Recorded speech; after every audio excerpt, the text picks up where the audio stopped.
As redes, tudo bem? A gente recebeu aqui os niveladores aqui da Nivelmax, né? Nivelador a rosca, para fazer um teste. Eu já fiz um testezinho com ele aqui e eu já gostei que ele é fácil, né? Ele é facilzinho aqui de você usar. E nivela bem, dá para arrochar bem aqui. Então já gostei, já vi vantagem, não abre junta. E amanhã a gente vai assentar um porcelanato no apartamento com ele lá. Vamos ver se ele atende o que eu preciso aqui. Fechou? Amanhã a gente vai fazer esse trampinho lá.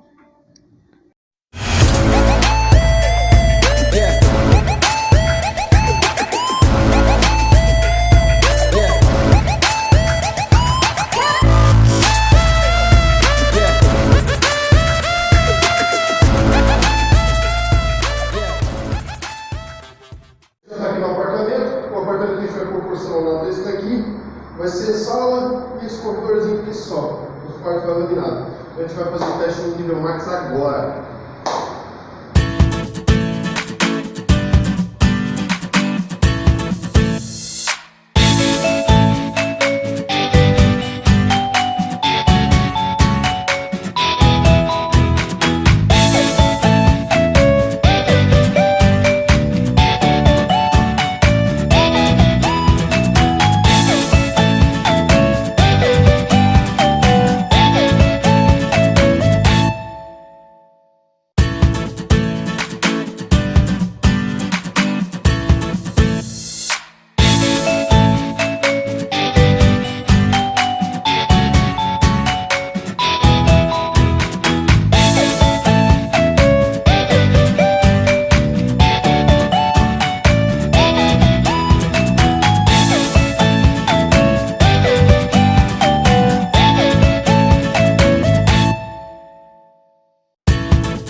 Então é isso, galera. Tá aprovado os niveladores da Nivelmax, tá?